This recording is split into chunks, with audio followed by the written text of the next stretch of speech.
ஈஸ்வரி முகத்துல கரிய பூசி தமிழ்ச்செல்வியோட பிறந்த நாளை சேது கொண்டாடினா நல்லா இருக்கும்னு நீங்க நினைச்சீங்கன்னா இந்த வீடியோக்கு ஒரு லைக் பண்ணுங்க. வாங்க வீடியோக்குள்ள போலாம். ஈஸ்வரி தமிழ்ச்செல்வி மேல இருந்த கோவத்தினால இவளுக்கு பிறந்த நாள் தான் ஒண்ணு கேடுன்னு சொல்லிட்டு அங்க இருந்த கேக்க தூக்கி விசிறி அடிக்க ரொம்ப மனசு வருத்தத்தோட அப்பத்தா கிட்ட சொல்லிட்டு அங்க இருந்து வெளியே போறாங்க. வேற பக்கம் சேதுவோ எதையோ யோசிச்சுக்கிட்டு ஒரு ஓரமா போய் நிக்க இத பாத்துக்கிட்டு இருந்த தனம் அக்காவோட பிறந்த நாள எப்படியாவது மாமாவை வச்சு கொண்டாடணும் அப்படிங்கிறதுக்காக அக்காவோட மனசு கஷ்டப்படவே கூடாது யோசிச்சுட்டு நேரா அங்க சேது கிட்ட போறாங்க. மாமா, பாத்தீங்களா மாமா, அக்கா எவ்வளவு ஆசையா உள்ள வந்தா, கடைசியில அந்த ஈஸ்வரி அத்தையும் எல்லாரும் சேர்ந்து இப்படி கேக்க விசிறி அடிச்சு பாவம் அக்காவோட முகமே சரியில்லை. நீங்க வாங்க மாமா, நீங்க கேக்கு கூட வெட்ட வேண்டாம், அக்கா கிட்ட வந்து பிறந்த நாள் வாழ்த்துக்கள்னு ஒரே ஒரு வார்த்தை வந்து அக்கா கிட்ட சொல்லிட்டா போதும், அவளுக்கு இன்னைக்கு பிறந்த நாள் ரொம்ப சந்தோஷமா இருக்கும். பாவம் அக்காவோட முகத்தை பார்க்கும் போதே எனக்கு ரொம்ப கஷ்டமா இருக்கு மாமா அப்படின்னு சொல்லிட்டு தனம் சேது கிட்ட சொல்லிக்கிட்டு இருக்க. உடனே சேதுவோ, பாரு தனம், நீ 1000 தான் சொன்னாலும் சரி, எனக்கு துரோகம் பண்ணவள கண்டிப்பா நான் மதிக்கவும் மாட்டேன், மறக்கவும் மாட்டேன். இப்ப அவளுக்கு பிறந்த நாள் ஒண்ணுதான் கேடா என்ன, பேசாம போய் உன் வேலையை மட்டும் பாரு அப்படின்னு சொல்லிட்டு இங்க சேது தனத்தை பார்த்து கோபத்தோட பேசிக்கிட்டு இருக்க. அந்த நேரம் அப்பத்தா அங்க வராங்க.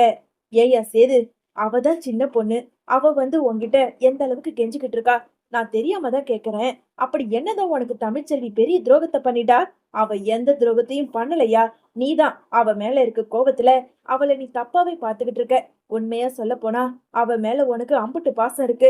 சொல்லு, அவ வயித்துல வளர்ற குழந்தை உன்னோட இது இல்லைன்னு இந்த அப்பத்தா தலையில கைய வச்சு சொல்லு பாக்கலாம் அப்படின்னு சொல்லிட்டு அப்பத்தா கேட்க, இங்க பாரு அப்பத்தா, உன் மேல சத்தியம் பண்ணிதான் நான் நிரூபிக்கணும்னு எந்த அவசியமும் கிடையாது. முதல்ல நீ போ, எங்களுக்குள்ள என்ன நடந்ததுன்னு உனக்கு என்ன தெரியும்? அவ கர்ப்பமா இருக்கான்னு சொல்லிட்டு என்னோட நுனி விரலு கூட அவ மேல படவே இல்லை. அப்படி இருக்கும்போது திடீர்னு வந்து நான் கர்ப்பமா இருக்கேன்னு சொன்னா எந்த ஆம்பளை தான் நம்ப முடியும்? அதனாலதான் அவளை எனக்கு பிடிக்கல அப்படின்னு சொல்லிட்டு இங்க சேது சொல்ல, போதும் நிறுத்து சேது, தேவையில்லாம தமிழ்ச்செல்வி மேல நீ பழிய போட்டு பேசாத. 1000 தான் இருந்தாலும் தமிழ்ச்செல்வி உன்னோட பொண்டாட்டி.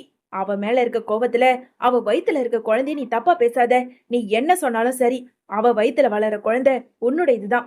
அப்பத்தா சேதுவுக்கு எடுத்து என்னதான் சொல்லி புரிய வச்சாலும் இங்க சேதுவோ தமிழ்ச்செல்வி மேல இருக்க கோபத்துல இங்க கோபத்தோடவே பேசிக்கிட்டு இருக்காரு. இத எல்லாத்தையும் மறைஞ்சிருந்து பாத்துக்கிட்டு இருந்த ஈஸ்வரி நேரா கோபத்தோட இங்க அப்பத்தா கிட்ட வந்து, போதும் நிறுத்துங்க அத்தை, அந்த தமிழ்ச்செல்விய சேது எவ்வளவு நம்பினா, வயித்துல துணிய கட்டிக்கிட்டு என்னமோ அப்படியே புள்ளத்தாச்சு மாதிரி எவ்வளவு வேஷம் போட்டா, அதை எல்லாத்தையும் சேது மறந்துடுவானா? இப்பமே பொய் வேஷம் பொய் வேஷம், அவளை போய் மறுபடியும் சேர்ந்து வாழ சொல்லிக்கிட்டு இருக்கீங்க. உங்களுக்கு கொஞ்சமாவது அறிவு இருக்காத்த அப்படின்னு சொல்லிட்டு ஈஸ்வரி பேச, ஆமாண்டி, எனக்கு அறிவு இல்லதான், உங்களுக்கெல்லாம் அறிவு இருக்கு.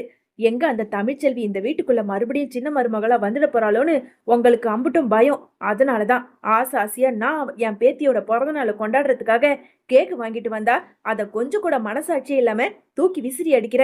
உனக்கு என்ன வந்தது? நான் என் பேரங்கிட்ட பேசிக்கிறேன், ஒழுங்கு மரியாதையா நீ இந்த இடத்த விட்டு வெளியே போ அப்படின்னு சொல்லிட்டு அப்பத்தான் சொல்லிக்கிட்டு இருக்கேன். அப்படிதான் பேசுவேன். அவளால நாங்க பட்ட கஷ்டம் கொஞ்சமா நெஞ்சமா?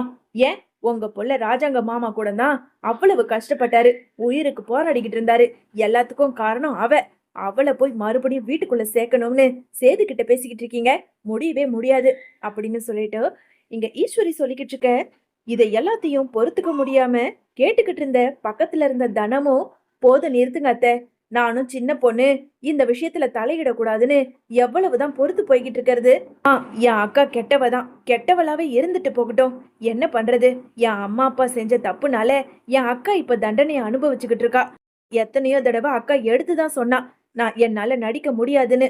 ஆனா அம்மா தான் வயித்துல துணியை கட்டிக்கிட்டு எப்படியாவது குழந்தை இருக்கிறதா வேஷம் போடுடி, கண்டிப்பா எல்லாமே தெரிய வந்ததுக்கு அப்புறம் நாம சரி பண்ணிக்கலான்னு அம்மா தான் அக்காவோட காலில் விழாத குறையா எவ்வளவு கெஞ்சினதுனாலதான் அக்காவும் வேற வழி இல்லாம துணி மூட்டையை எடுத்து வயித்துல கட்டிக்கிட்டா. அப்பா அம்மா பண்ண தப்புனால அக்கா என்ன பண்ணுவா? அதனால உங்ககிட்ட மறைக்க வேண்டிய நிலைமை ஆயிடுச்சு. நீங்களும் அக்காவை புரிஞ்சுக்காம இப்படி பிரியறதா சொல்லி ஒருத்தருக்கு ஒருத்தர் சண்டை போட்டுக்கிட்டு இருக்கீங்க. இத பார்க்கும்போது ரொம்ப கஷ்டமா இருக்கு மாமா. நான் கேக்குறேன், உங்களுக்கும் அக்காவுக்கும் தானே சண்டை, இவங்க எதுக்காக தேவையில்லாம உங்களுக்கு நடுவுல? அக்காவோட பிறந்தனால அம்மாச்சி தான் ஏதோ கொண்டாடணும்னு ஆசைப்பட்டாங்க, அப்பையும் வந்து கேக்க விசிறி அடிக்கிறாங்க. அத்தை, என் அக்கா தான் ஏதோ பொய்க்காரி பொய் சொல்லிக்கிட்டு இருக்கா. ஆமா, உங்க பையனும் நீங்களும் எதுக்காக பொய் சொல்லிக்கிட்டு இருக்கீங்க அப்படின்னு சொல்லிட்டு எங்க தனம் ஈஸ்வரிய பார்த்து கேள்வி கேட்க, ஏய் என்னடி நாங்க பொய் சொல்லிக்கிட்டு இருக்கோமா? அப்படி என்னடி பொய் சொல்லிக்கிட்டு இருக்கோம்? பார்த்தா சின்ன பொண்ணு மாதிரி இருக்க. வயசுல பெரியவங்களுக்கு எப்படி மரியாதை கொடுத்து பேசணும்னு உங்க வீட்ல சொல்லி கொடுக்கலையா? ஆமா, உன் அக்காவே மரியாதை கொடுக்க மாட்டா.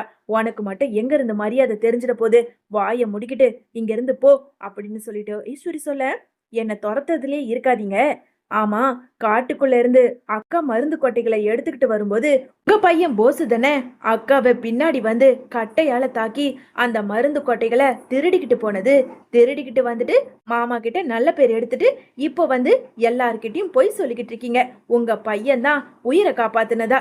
இப்படி பண்றதுக்கு உங்களுக்கு வெக்கமா இல்ல அப்படின்னு சொல்லிட்டு தனம் கேட்க, ஏ தனம், நானும் சின்ன பொண்ணுன்னு பாத்துக்கிட்டு இருக்கேன். என்ன சேது, இவ இம்புட்டு பேசிக்கிட்டு இருக்கா, நீ என்னமோ அமைதியா இருக்க. ஏன் உனக்கு தெரியாதா? போசு தானே எல்லாரோட உயிரையும் காப்பாத்துறதுக்காக காட்டுக்குள்ள போய் என் புள்ள கஷ்டப்பட்டு மருந்து கொட்டைகளை எடுத்துக்கிட்டு வந்து எல்லாரோட உயிரையும் காப்பாத்தனா? அது தெரியாம இவ பாட்டுக்குன்னு பேசிக்கிட்டு இருக்கா, நீ அமைதியா இருக்க அப்படின்னு சொல்லிட்டு சேதுவை பார்த்து இங்க ஈஸ்வரி பேசிக்கிட்டு இருக்க. தனோ, எனக்கு எதுவுமே புரியல. நீ ஏன் இப்படி பேசுற? ஆமா, மருந்து கொட்டைகளை போசு தான் எடுத்துக்கிட்டு வந்து கொடுத்தான். அதை நானே என் கண்ணால பார்த்தேன். அப்படி இருக்கும்போது தமிழ்ச்செல்வி எடுத்துட்டு வந்த கொட்டைய போசு திருடிக்கிட்டு வந்ததா நீ சொல்ற? எனக்கு ஒண்ணுமே புரியலையே அப்படின்னு சொல்லிட்டு சேது கேட்க, ஆமா மாமா, அக்கா தலையில அடிபட்டு மயங்கி கிடந்தாலாம். அவ தான் என்கிட்ட சொன்னா. வீட்டுக்கு வந்து ரொம்ப வருத்தப்பட்டு சொன்னா. அன்னைக்கு நான் மருந்து கொட்டைகளை எடுத்துட்டு சந்தோஷமா காட்டுக்குள்ள கத்திக்கிட்டே வந்தேன். அந்த நேரம் பார்த்து யாரோ என் தலையில அடிச்சு என்னோட மருந்து கொட்டைகளை திருடிக்கிட்டு போயிட்டாங்க. ஒருவேளை அந்த போஸா இருக்கலாம், இல்லைன்னா கண்டிப்பா அந்த ஊர் மக்களா இருக்கலாம் அப்படின்னு சொன்னான். அப்பதான் எனக்கு அந்த இடத்துல சந்தேகமே வந்தது.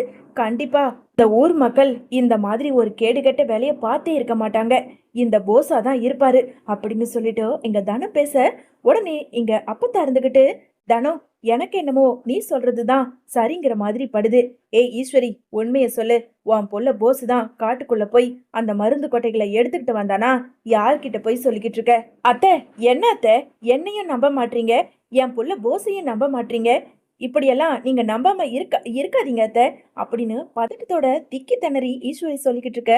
உடனே இங்க போஸுக்கும் சந்தேகம் வருது. சித்தி, எனக்கும் தனம் சொல்றதுதான் உண்மன் படுது.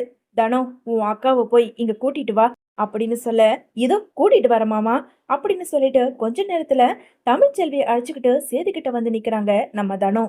உடனே தமிழ்ச்செல்வியை பார்த்து, ஏ தமிழ், என்கிட்ட உண்மையை சொல்லு. அன்னைக்கு நீயா மயக்கம் போட்டு காட்டுக்குள்ள விழுந்திருந்தியா, இல்ல யாராவது உன்னை தலையில பின்னாடி அடிச்சாங்களா அப்படின்னு சொல்லிட்டு சேது தமிழ்ச்செல்வியை பார்த்து கேட்க, இப்போ எதுக்கு அதெல்லாம்? அதெல்லாம் விடுங்க, ஒன்றும் தேவையில்லை. அடியே தமிழ், அதான் சேது கேட்குறான்ல, உண்மைய சொல்லு. எப்ப பாரு நீ செஞ்ச நன்றியை எல்லாத்தையும் மறைச்சிடு. அதுக்கப்புறம் உனக்கு தான் இந்த வீட்டில் கெட்ட பேர் வருது. சொல்லுடி அப்படின்னு சொல்லிட்டு அப்பத்தா கேட்க, அம்மாச்சி, ஆமா அம்மாச்சி, அன்னைக்கு நான் தான் மருந்து கொட்டைகளை காட்டுக்குள்ள இருந்து எடுத்துக்கிட்டு வந்தேன். அப்போ அந்த சமயம் யாரோ என்ன பின்னாடி மண்டையில அடிச்சாங்க. எனக்கு நல்லாவே தெரியும். எனக்கு தெரிஞ்சு அது போஸ் வேலையா தான் இருக்கும். அது எப்படி எந்த ஒரு கஷ்டமும் படாம போஸ் அவ்வளோ சீக்கிரமா அந்த மருந்து கொட்டைகளை எடுத்துக்கிட்டு வந்து எல்லாரோட உயிரையும் காப்பாத்தி இருக்க முடியும்? கண்டிப்பா ஊர் ஆளுங்க இருக்க முடியாது. ஏன்னா அந்த ஊர் ஆளுங்க அந்த காட்டுக்குள்ள நெருங்கறதுக்கே ரொம்ப பயப்படுவாங்க. அப்படி இருக்கும்போது யார் வந்து என்ன கட்டையால அடிக்க போறாங்க? எனக்கு தெரியும், அது போஸ் வேலையா தான் இருக்கும் அப்படின்னு தமிழ்ச்செல்வி சொல்லிக்கிட்டு இருக்க. அந்த நேரம் இங்க சேதுவோ, இல்ல இது சரிப்பட்டு வரல.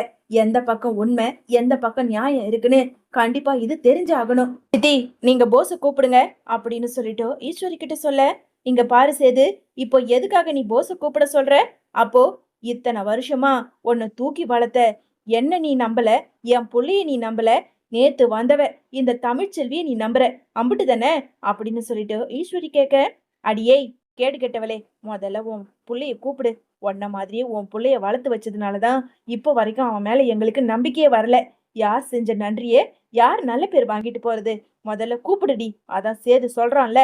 இல்ல இல்ல, கண்டிப்பா இவ கூப்பிடவே மாட்டா. ஏ போசு அப்படின்னு சொல்லிட்டு அப்பத்தா வந்த கோபத்துக்கு போஸ குரல் கொடுக்க, இதோ வர அப்பத்தா அப்படின்னு குரல் கொடுத்துக்கிட்டே போஸ் கீழே இறங்கி வராரு. வந்த போஸ சட்டையை பிடிச்சு எங்க சேது கேள்வி கேட்க ஆரம்பிக்கிறாரு. டேய், நீ இப்போ என்கிட்ட கையும் களவுமா மாட்டிக்கிட்ட. ஒழுங்கு மரியாதையா உண்மையை சொல்லு. அந்த காட்டுக்குள்ள மருந்து கொட்டைகளை எடுத்துக்கிட்டு வந்தது யாரு அப்படின்னு சேது போஸ பார்த்து கேட்க, இங்க போஸோ, என்ன என்ன சேது, என்னை எதுக்காக இப்படி சட்டைய பிடிச்சு ஏதோ திருடனை கேள்வி கேட்கிற மாதிரி கேட்டுக்கிட்டு இருக்க? நான் தான் காட்டுக்குள்ள இறங்கி போய் அந்த வண்டுக கிட்ட போராடி மருந்து கொட்டைகளை எடுத்துக்கிட்டு வந்தேன். இப்போ எதுக்கு தேவை எல்லாமே நடந்து முடிஞ்சதை என்கிட்ட கேட்டுக்கிட்டு இருக்க அப்படின்னு சொல்லிட்டு போஸ் கேட்க, உடனே சேதுவோ, சரி நீயே மருந்து கொட்டைகளை எடுத்துக்கிட்டு வந்ததா இருக்கட்டும். அந்த மருந்து கொட்டைகளை எடுக்க அந்த வண்டுக கிட்ட இருந்து தப்பிக்கிறதுக்கு நீ என்ன பண்ண அப்படின்னு சொல்லிட்டு கேட்க, அது வந்து அது வந்து நான் ஒரு கல்லை தூக்கி அடிச்சேனா, அந்த வண்டுகள்லாம் ரொம்ப தூரம் பறந்து போச்சு. அதுக்கப்புறம் அப்படியே அந்த மருந்து கொட்டைகளை நான் எடுத்துக்கிட்டு வந்துட்டேன். இதுல என்ன இருக்கு அப்படின்னு சொல்லிட்டு இங்க போஸோ பயங்கரமா பொய் சொல்ல, இது சேதுவுக்கும் தெரிய வந்துடுச்சு. வந்த கோபத்துக்கு போஸோ ஓங்கி பலார் பலார்னு அறை கொடுத்து, ஏய் யார்கிட்ட என்ன பொய் சொல்லிக்கிட்டு இருக்க? அந்த வண்டுங்களை நீ கல் எடுத்து அடிச்சதும் அது பறந்து போச்சா? இங்க பாரு, அந்த வண்டு எதுக்குமே பயப்படாது, நெருப்புக்கு மட்டும்தான் பயப்படும். நெருப்பால காட்டி மட்டும்தான் அந்த வண்டுகளை துரத்திட்டு மருந்து கொட்டைகளை எடுக்க முடியும். கேவலம் தமிழ்ச்செல்வி எடுத்துக்கிட்டு வந்த மருந்து கொட்டைகளை அவகிட்ட இருந்து திருடிட்டு நீ நல்ல பேர் எடுத்திருக்கியா? இப்படி பண்றதுக்கு உனக்கு வெக்கமா இல்ல? ஏதோ தனம் சொன்னதுனால எனக்கு உண்மை தெரிய வந்தது. அப்படி இல்லைன்னா நீதான் அப்பாவோட உயிரை காப்பாத்துனதா சொல்லி நானும் நினைச்சிருப்பேன். ச்சே, உன்னை என் தம்பின்னு சொல்லிக்கிறதுக்கே எனக்கு வெக்கமா இருக்கு. உன்னை போய் நல்லவன் சொல்லி இந்த வீட்டுல என் அப்பா உள்ள வேற சேர்த்து விட்டுருக்காரு. இல்ல, இந்த உண்மைய இன்னும் கொஞ்ச நேரத்துல அப்பா வந்ததும் அவர்கிட்ட சொல்லதான் போறேன். என் கண்ணு முன்னாடியே நிக்காத, போ இங்க இருந்து அப்படின்னு சொல்லிட்டு போஸ அங்க இருந்து துரத்தி விடுறாரு சேது.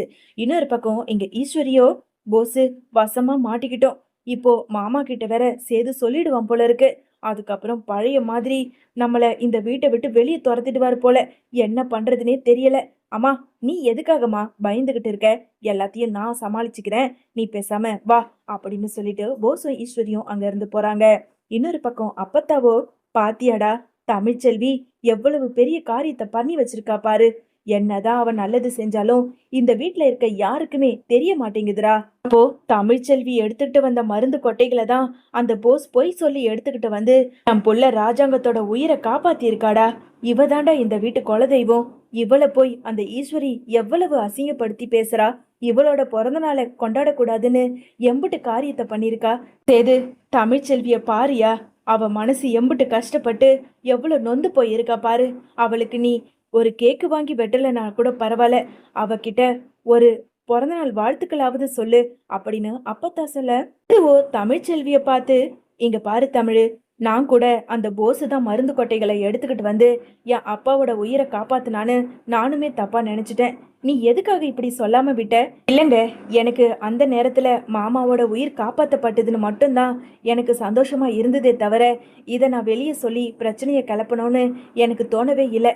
இருக்கட்டும் அப்படின்னு தமிழ்ச்செல்வி சொல்லிட்டு அங்க இருந்து போக, இங்க சேதுவோ, தமிழ் அப்படின்னு கூப்பிட்டுட்டு, பிறந்த நாள் வாழ்த்துக்கள் தமிழ். 1000 தான் இருந்தாலும் உன் மேல எவ்வளவு கோவப்பட்டாலும் கடைசி வரைக்கும் என் குடும்பத்துக்கு எதனா ஒண்ணுனா நீ வந்து நிக்கிற பாத்தியா, ரொம்ப நன்றி அப்படின்னு சொல்லிட்டு இங்க சேது தமிழ்ச்செல்வி கிட்ட பிறந்த நாள் வாழ்த்துக்களும் நன்றிகளும் ரொம்ப சந்தோஷத்தோட தமிழ்ச்செல்வியோட கைய பிடிச்சு சொல்லிக்கிட்டு இருக்காரு.